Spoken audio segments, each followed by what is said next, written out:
আসসালামু আলাইকুম ওয়া রাহমাতুল্লাহি ওয়া বারাকাতুহু। নাহমাদুহু ওয়া নুসাল্লি আলা রাসূলিহিল কারীম, আম্মা বা'দ।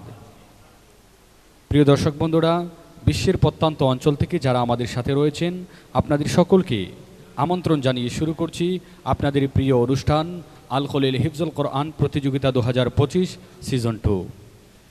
প্রিয় দর্শক বন্ধুরা, গত পর্বের মতো আজকের এ পর্বেও আমাদের সাথে রয়েছেন দুইজন বিজ্ঞ বিচারক মণ্ডলী, রয়েছেন দুইজন সম্মানিত অতিথি।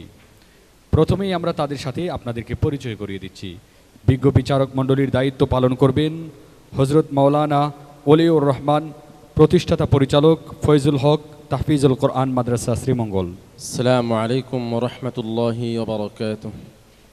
সম্মানিত বিচারকের দায়িত্ব পালন করবেন হাফিজ মাওলানা মুফতি সাজ্জাদুর রহমান কাসিমি, মুহাদ্দিস বরুণা মাদ্রাসা। আসসালামু আলাইকুম ওয়া রাহমাতুল্লাহি ওয়া বারাকাতুহু।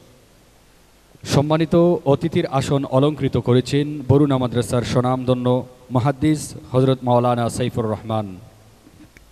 আসসালামু আলাইকুম ওয়া রাহমাতুল্লাহি ওয়া বারাকাতুহু।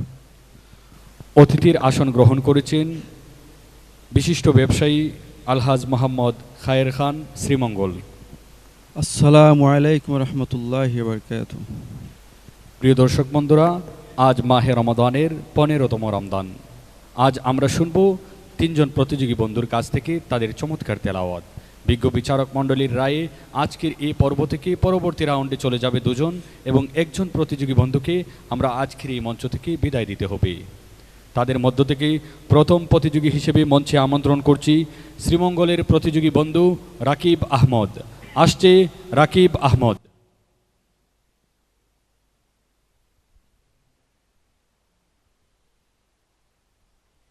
আসসালামু আলাইকুম ওয়া রাহমাতুল্লাহি ওয়া বারাকাতুহু। ওয়া আলাইকুম আসসালাম ওয়া রাহমাতুল্লাহি ওয়া বারাকাতুহু। রাকিব আহমদ, ভালো আছো তুমি? আলহামদুলিল্লাহ। উস্তাদ জি, আপনি কেমন আছেন? আলহামদুলিল্লাহ, আল্লাহ ভালো রাখছেন। মাশাআল্লাহ। তুমি তোমার পছন্দ মতো যেখান থেকে ভালো লাগে এই জায়গা থেকে তেলাওয়াত করো, আমরা শুনি একটু। আউযু বিল্লাহি মিনাশ শাইতানির রাজীম। বিসমিল্লাহির রহমানির রহিম।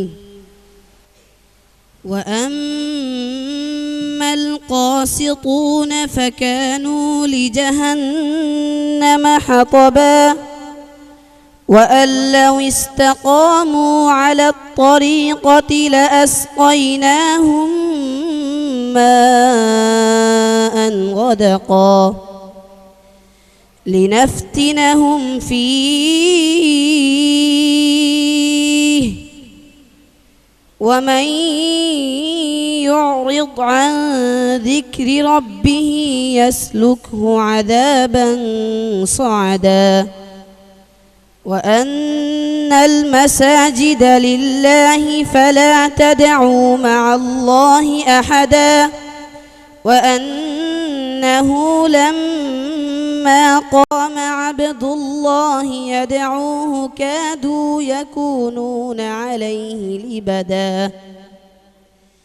قل إنما أدعو ربي ولا أشرك به أحدا قل إني لا أملك لكم ضرا ولا رشدا قل إني لن يجيرني من الله أحد ولن أجد من دونه ملتحدا إلا بلاغا من الله ورسالاته ومن يعص الله ورسوله فإن له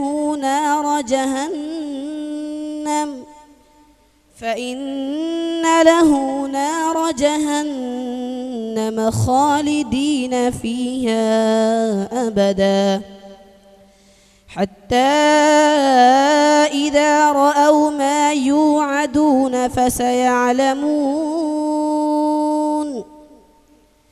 فسيعلمون من أضعف ناصرا وأقل عددا قل إن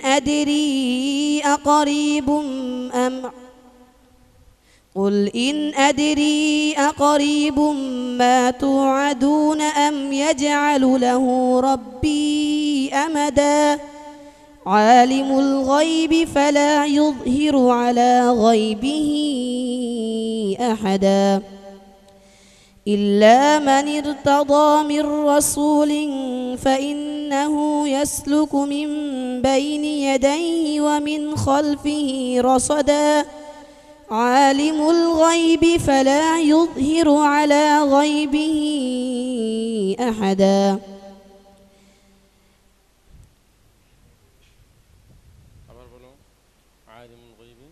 عالم الغيب فلا يظهر على غيبه أحدا إلا من ارتضى فإنه يسلك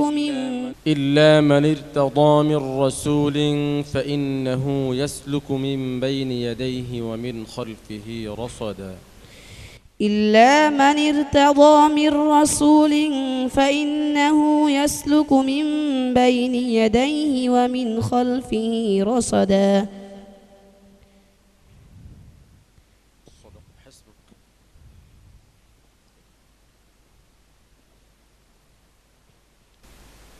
রাকিব আহমদের জন্য দ্বিতীয় আরেকটি প্রশ্ন রয়েছে। আমি যেখান থেকে তেলাওয়াত করব সেখান থেকে তোমাকে বলতে হবে। আউযু বিল্লাহি মিনাশ শাইতানির রাজীম কুল্লান নুমিদ্দু হাউলাই ওয়া হাউলাই মিন আতাই রাব্বিক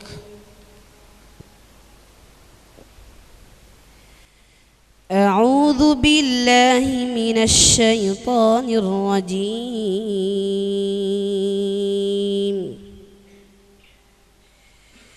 كلا نمد هؤلاء وهؤلاء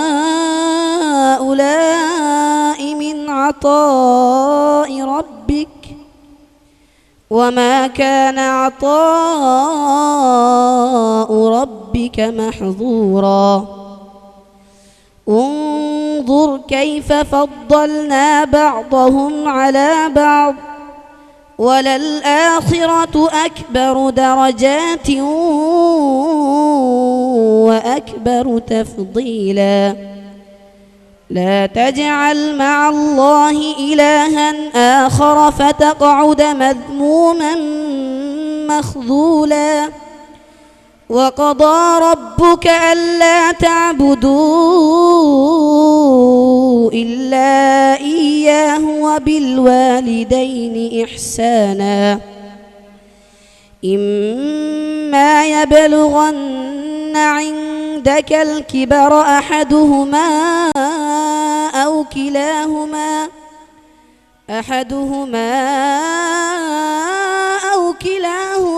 فلا تقل لهما أف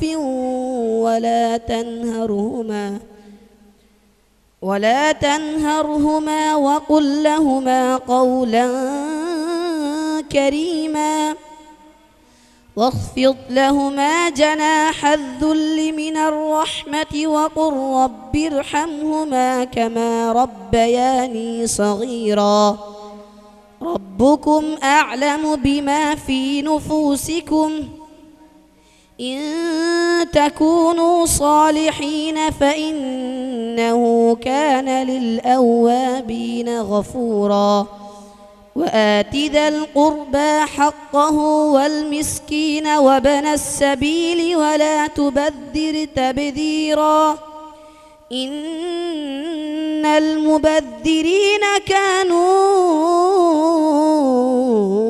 إخوان الشياطين وكان الشيطان لربه كفورا وإما تعرضن عنهم ابتغاء رحمة من ربك ترجوها فقل لهم قولا ميسورا ولا تجعل يدك مغلولة إلى عنقك ولا تبسطها كل البسط فتقعد ملوما محسورا حسبك صدقت يا رب العالمين মাশাআল্লাহ, আমরা অত্যন্ত চমৎকার তেলাওয়াত শুনছিলাম রাকিব আহমদের কাছ থেকে। তার তেলাওয়াত নিয়ে এবারে আমরা মূল্যায়ন শুনবো আজকের বিজ্ঞ বিচারক হাফিজ মাওলানা অলিউর রহমান হাফিজাহুল্লাহর কাছ থেকে। মাশাআল্লাহ, এটা অসাধারণ একটা তেলাওয়াত ছিল। কিছুক্ষণের জন্য মনে হচ্ছে আমরা কোথাও অনেক দূরে যেন আমরা হারিয়ে গেছিলাম। আল্লাহ তাআলার কাছে দোয়া করি তুমি অনেক বড় হাফিজ এবং আলিম হও, আল্লাহ কবুল করুক। জাযাকাল্লাহ মুহতারাম। আমরা রাকিব আহমদের তেলাওয়াত নিয়ে এবারে মূল্যায়ন করবেন আজকের সম্মানিত অতিথি বিশিষ্ট ব্যবসায়ী আলহাজ মোহাম্মদ খায়ের খান। আলহামদুলিল্লাহ, আসলে তেলাওয়াতটা একদম মনের অন্তর থেকে ছুঁয়ে গেল, খুবই ভালো। প্রথমে সে একটু ঘাবড়ে গেছিলো, কিন্তু পরে যে তেলাওয়াতটা চমৎকার তেলাওয়াত ছিল, উচ্চারণটা খুব ভালো ছিল। আলহামদুলিল্লাহ, দোয়া করি তুমি তোমার জীবনকে আরও উত্তরোত্তর ভালোর দিকে এগিয়ে নাও ইনশাল্লাহ। আসসালামু আলাইকুম। রাকিব আহমদ, তোমার জন্য অনেক অনেক শুভকামনা। প্রিয় দর্শক বন্ধুরা, আজকের এ পর্বে এবারে আমরা মঞ্চে ডেকে নিচ্ছি জগন্নাথপুরের প্রতিযোগী বন্ধু সোহাগ আহমদ। আসছে জগন্নাথপুরের প্রতিযোগী বন্ধু সোহাগ আহমদ।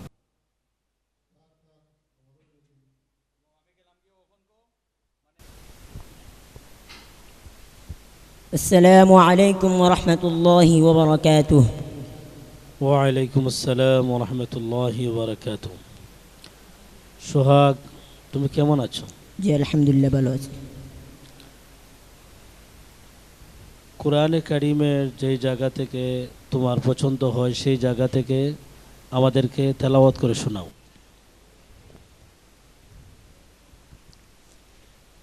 أعوذ بالله من الشيطان الرجيم. بسم الله الرحمن الرحيم. فإنكم وما تعبدون ما أنتم عليه بفاتنين إلا من هو صال الجحيم وما منا إلا له مقام معلوم وإنا لنحن الصافون وإنا لنحن المسبحون وإن كانوا ليقولون لو أن عندنا ذكرا من الأولين لكنا عباد الله المخلصين فكفروا به فسوف يعلمون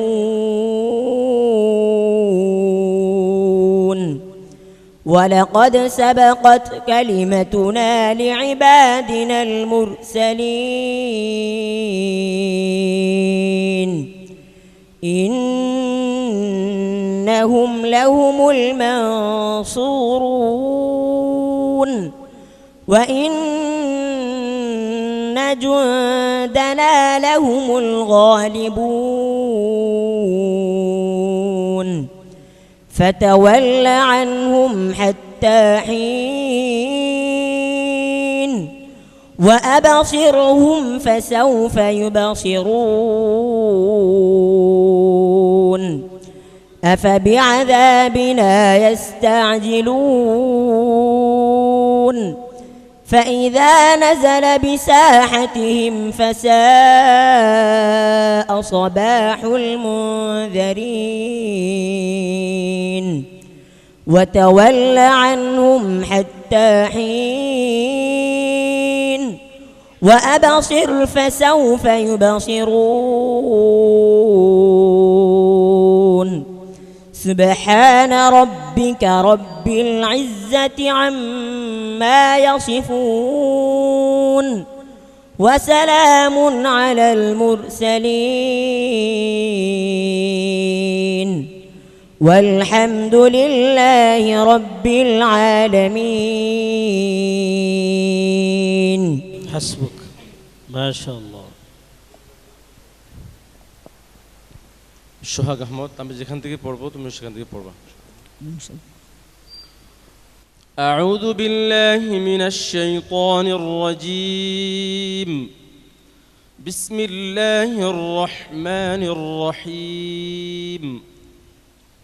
أموات غير أحياء وما يشعرون أيان يبعثون.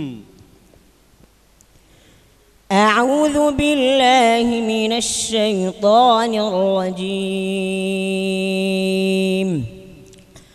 أموات غير أحياء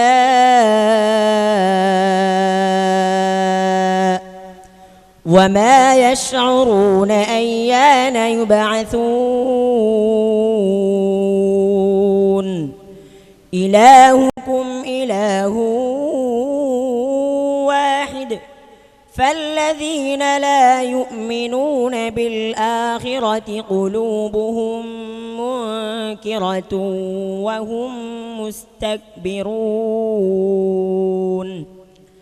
لا جرم أن الله يعلم ما يسرون وما يعلنون إنه لا يحب المستكبرين. وإذا قيل لهم ماذا أنزل ربكم قالوا أساطير الأولين.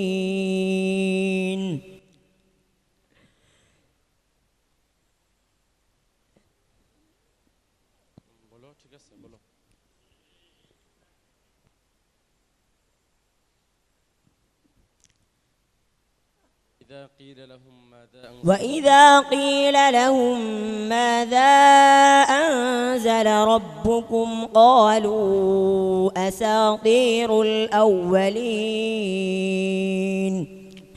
ليحملوا أوزارهم كاملة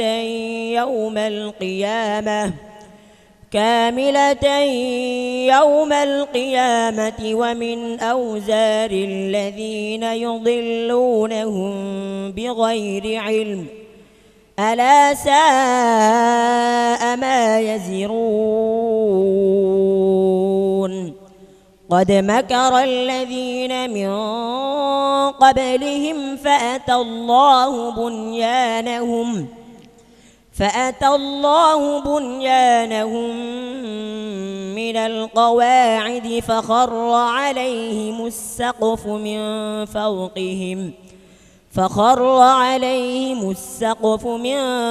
فوقهم وأتاهم العذاب من حيث لا يشعرون.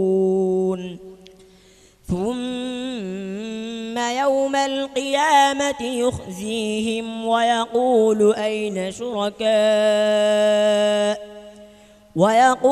أين شركائي الذين كنتم تشاقون فيهم قال الذين أوتوا العلم إن الخزي اليوم والسوء على الكافرين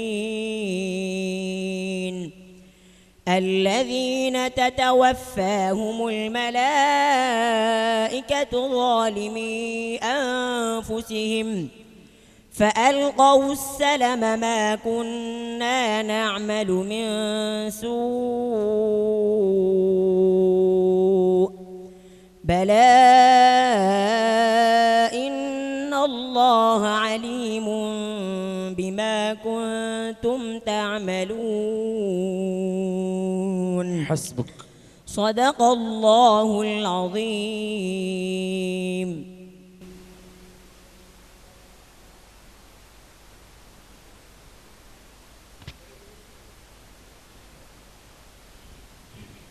মাশাআল্লাহ, আমরা অত্যন্ত চমৎকার তেলাওয়াত শুনছিলাম সুনামগঞ্জের প্রতিযোগী বন্ধু সোহাগ আহমেদের কাছ থেকে। আমরা তার তেলাওয়াত নিয়ে এবারে মূল্যায়ন শুনব বরুণা মাদ্রাসার সুনামধন্য মুহাদ্দিস হযরত মাওলানা হাফিজ মুফতি সাজ্জাদুর রহমান কাসিমের কাছ থেকে।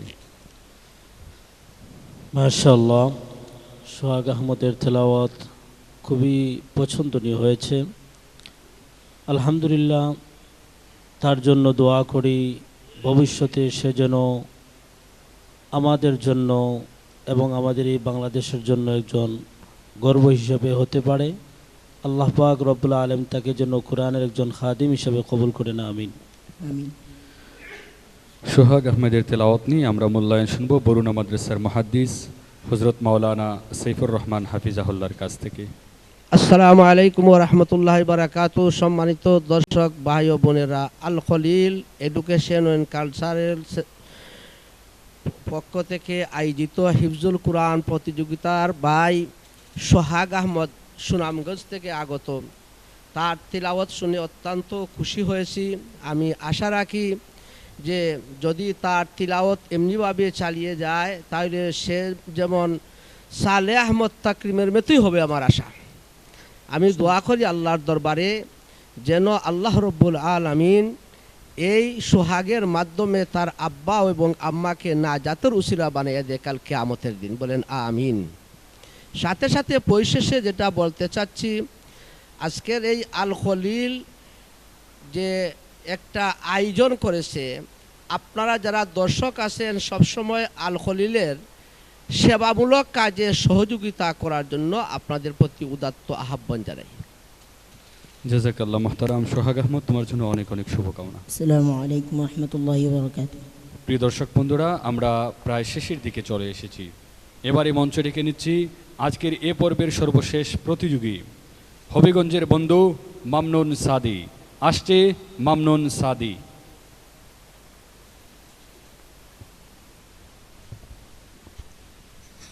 السلام عليكم ورحمة الله وبركاته. ওয়ালাইকুম আসসালাম ওয়া রাহমাতুল্লাহি ওয়া বারাকাতুহু। মামনুন সাদি, কেমন আছো তুমি? الحمد لله ভালো আছি। উস্তাদ জি, আপনি কেমন আছেন? আলহামদুলিল্লাহ, মাশাআল্লাহ। কোরআন শরীফের যেখান থেকে তোমার ভালো লাগে আমাদেরকে একটু তেলাওয়াত করে শোনাও। أعوذ بالله من الشيطان الرجيم. بسم الله الرحمن الرحيم. وإما نرينك بعض الذي نعدهم أو نتوفينك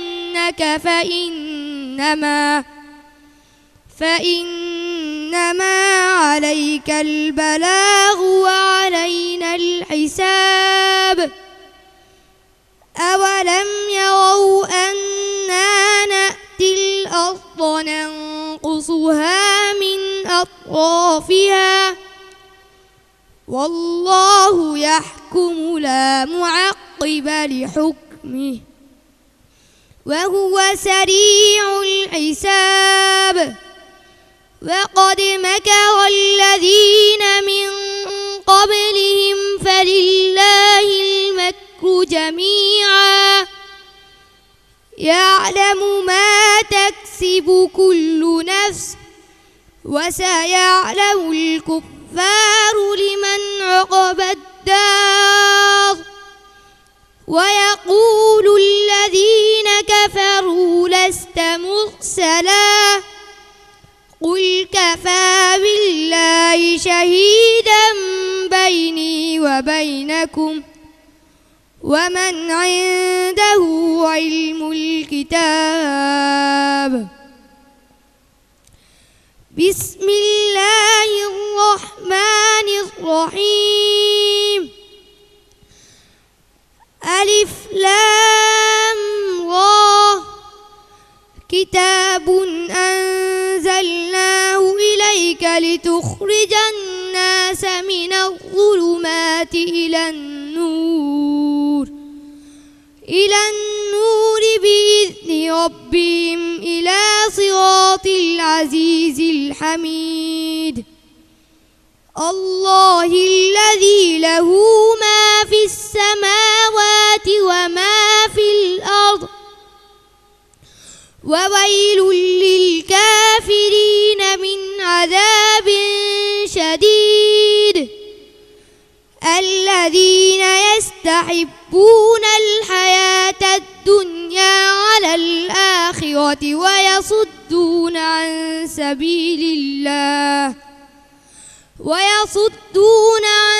سبيل الله ويبغونها عوجا أولئك في ضلال بعيد وما أرسلنا من رسول إلا بلسان قومه ليضل قولهم আবার বলো وما أرسلنا من رسول إلا بلسان قومه فيضل لهم وما أرسلنا من رسول إلا بلسان قومه ليبين لهم وما أرسلنا من رسول إلا بلسان قومه ليبين لهم فيضل الله من يشاء ويهدي من يشاء وهو العزيز الحكيم وإذ قال موسى لفتاه لا পড়ো একটু খেয়াল করে পড়ো وهو العزيز الحكيم وإذ قال ولقد أرسلنا موسى بآياتنا أن أخرج قومك ولقد أرسلنا موسى بآياتنا أن أخرج قومك من الظلمات بإذن ربهم إلى صراط আর খেয়াল করে পড়ো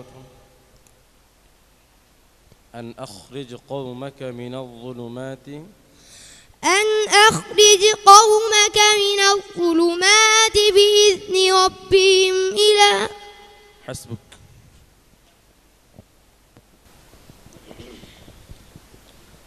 মামনুন সাদি তোমাকে আরেকটি জায়গা থেকে কোরআন তেলাওয়াত করতে হবে আমি যেখান থেকে পড়ব সেখান থেকে তোমাকে পড়তে হবে أعوذ بالله من الشيطان الرجيم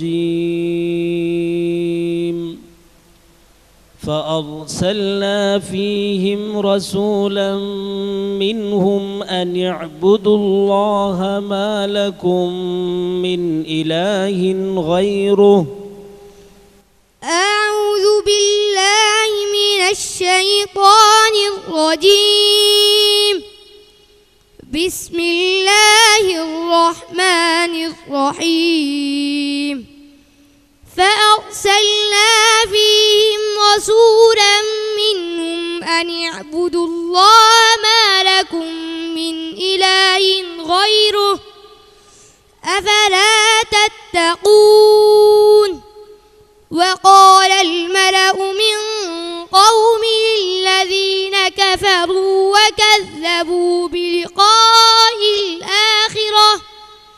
وكذبوا بلقاء الآخرة وأترفناهم في الحياة الدنيا ما هذا إلا بشر مثلكم يأكل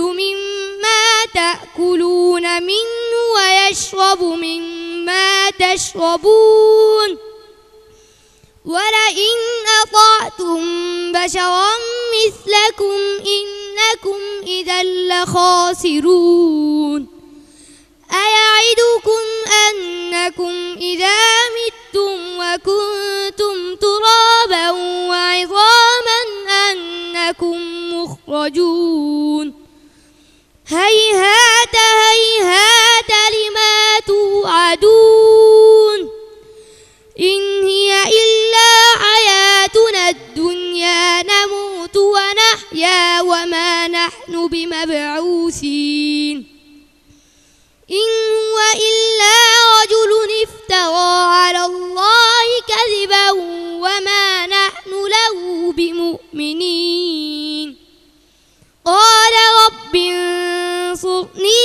بما كذبون قال عما قليل ليصبحن نادمين فأخذتهم الصيحة بالحق فجعلناهم غثاء فبعدا للقوم الظالمين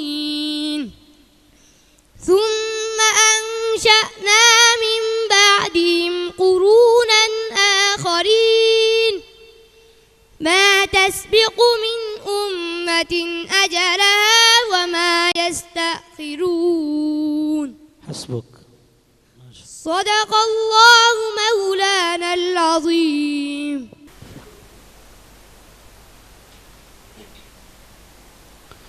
মাশাআল্লাহ, আমরা মামনুন সাদির কাছ থেকে চমৎকার তেলাওয়াত শুনছিলাম। মামনুন সাদি কেমন তেলাওয়াত করেছি এ ব্যাপারে মূল্যায়ন করবেন আজকের সম্মানিত বিচারক হযরত মাওলানা মুফতি সাজ্জাদুর রহমান কাসেমি। মাশাআল্লাহ, মামনুন সাদি অনেক ছোট্ট একটি ছেলে, কিন্তু কালামে পাক সম্পূর্ণ মুখস্থ। আলহামদুলিল্লাহ, অনেক সুন্দর তেলাওয়াত করেছে। তবে আমার মনে হচ্ছে যে তার বয়স ছোট থাকার কারণে অনেকটা ভয় পেয়ে গিয়েছে। আমি আশা করব মামনুন সাদির কাছ থেকে আগামীতে ইনশাআল্লাহ বুকের সাহস নিয়ে তুমি আসবে। ইনশাআল্লাহ তোমার জন্য অনেক অনেক দোয়া রইল। মামনুন সাদির তেলাওয়াত নিয়ে সংক্ষিপ্ত মূল্যায়ন করবেন বিজ্ঞ বিচারক হাফিজ মাওলানা অলিউর রহমান, প্রতিষ্ঠাতা পরিচালক ফজলুল হক তাহফিজুল কোরআন মাদ্রাসা শ্রীমঙ্গল। মামনুন সাদি ছোট্ট বন্ধু, মাশাল্লাহ অসাধারণ একটা তেলাওয়াত আমাদেরকে উপহার দিয়েছে। তোমার জন্য একটা পরামর্শ, তুমি যে সামনের পর্বগুলোতে তুমি একটু মদ গুণ এগুলো একটু খেয়াল করবে। ইনশাআল্লাহ অনেক সুন্দর তেলাওয়াত হয়েছে, তুমি আগামী পর্বগুলো তুমি ভালো করো। তোমার জন্য অনেক দোয়া, জাযাকাল্লাহ। মামনুন সাদির তেলাওয়াত নিয়ে আমরা এবারে মূল্যায়ন করবেন বিশিষ্ট ব্যবসায়ী আলহাজ মোহাম্মদ খায়ের খান। আলহামদুলিল্লাহ, মামনুন সাদি যদিও খুবই ছোট্ট, কিন্তু কোরআন তেলাওয়াত খুবই সুন্দর। আলহামদুলিল্লাহ ভালো ছিল। প্রথমে তো একটু ঘাবড়ে গেছিলে, কিন্তু পরে যে তুমি এটা উত্তোলন করছো, তোমাকে অশেষ ধন্যবাদের জন্য। তোমার বাবা মার দোয়া থাকবে তোমার সাথে, আমাদের দোয়া থাকবে। আগামীতে তুমি আরও ভালো রেজাল্ট করবে ইনশাল্লাহ। আসসালামু আলাইকুম। ধন্যবাদ। এবারে আমরা সংক্ষিপ্তভাবে অনুভূতি শুনব আজকের সম্মানিত অতিথি বরুণা মাদ্রাসার মুহাদ্দিস হযরত মাওলানা সাইফুর রহমান হাফিজাহুল্লাহর কাছ থেকে। মাশাআল্লাহ, মামনুন সাদি তিলাওয়াত অত্যন্ত চমৎকার হয়েছে। তার তিলাওয়াত শুনে আমি ভাবছি যেন এই মুহূর্তে নাকি কোরআন শরীফ নাজিল হচ্ছে। আমি আশা করি যে বাংলাদেশের মধ্যে বিশ্বজয়ী কারি সাহেবের মধ্যে আল্লাহ রব্বুল আলামিন তাকে যেন পরিগণিত করেন, বলেন আমিন। আমরা সাইফুর রহমান হাফিজাহুল্লাহর কাছ থেকে ছোট্ট করে জানতে চাই, 3 টিভির এই আয়োজনে আপনি উপস্থিত হয়েছেন, আপনার কাছে এই আয়োজনটা সর্বোপরি কেমন লাগছে? মাশাআল্লাহ, আজকের এই আল খলিল এডুকেশন অ্যান্ড কালচারালের কর্তৃক আয়োজিত হিফজুল কোরআন প্রতিযোগিতার উপস্থাপনা দেখে এবং পরিবেশ দেখে অত্যন্ত খুশি লাগেছে আমার কাছে। যেন প্রতি বৎসর প্রতি রমজানে যেন এই আয়োজন হয়, এই আশা আমি ব্যক্ত করি। জাযাকাল্লাহ মুহতারাম। মামনুন সাদি, তোমার জন্য অনেক অনেক শুভকামনা। প্রিয় দর্শক বন্ধুরা, একে একে আমরা 3 প্রতিযোগী বন্ধুর তেলাওয়াত শুনে শেষ করেছি। আমরা এবার এই বিজ্ঞ বিচারক মণ্ডলী আমাদের হাতে ফলাফল শীট তুলে দিলে আমরা আপনাদের সামনে তা প্রকাশ করব।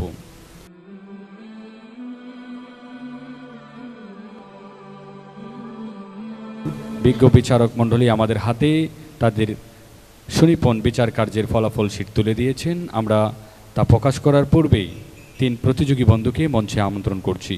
আসবে রাকিব আহমদ, সোহাগ আহমদ ও মামনুন সাদি।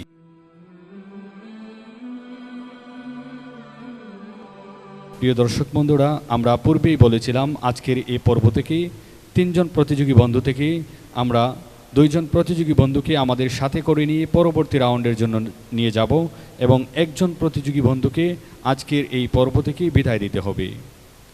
বিজ্ঞ বিচারক মণ্ডলী তাদের সুনিপুণ বিচার কার্যের মাধ্যমে আজকের এই রাউন্ডে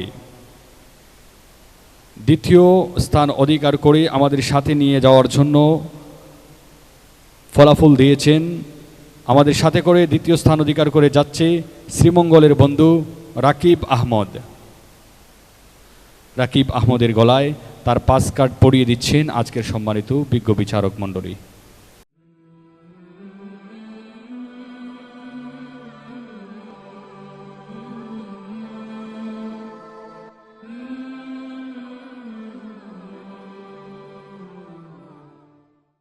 আজকের এই পর্বে বিজ্ঞ বিচারক মণ্ডলীর সর্বোচ্চ নাম্বার যাকে দিয়েছেন, সর্বোচ্চ নাম্বারের ভিত্তিতে পরবর্তী রাউন্ডে চলে যাচ্ছে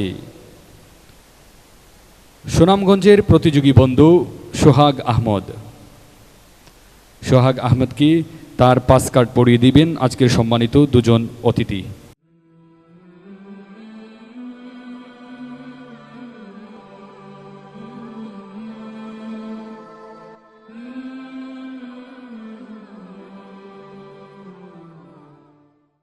আমাদের এই মঞ্চ থেকে আজকে বিদায় দিতে হচ্ছে আমাদের ছোট্ট বন্ধু মামনুন সাদিকে। আমরা মামনুন সাদির জন্য অনেক অনেক শুভকামনা। আমরা আশা করি তুমি ভবিষ্যতে দিন টিভি সহ অন্যান্য যে কোনো প্রতিযোগিতার জন্য নিজেকে প্রস্তুত করবে ইনশাআল্লাহ। আজকের এই মঞ্চ থেকে তোমার জন্য অনেক অনেক শুভকামনা ইনশাআল্লাহ।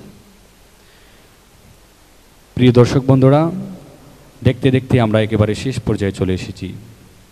দিন টিভি আয়োজিত অনবদ্য এক আয়োজন আল খলিল হিফজুল কোরআন প্রতিযোগিতা 2025 সিজন 2 থেকে আজকের মতো বিদায় নিচ্ছি। দেখা হবে আগামীকাল ঠিক একই সময়ে আপনাদের প্রিয় টিভি চ্যানেল দিন টিভির পর্দায়। ভালো থাকুন, সুস্থ থাকুন, আল্লাহ হাফিজ।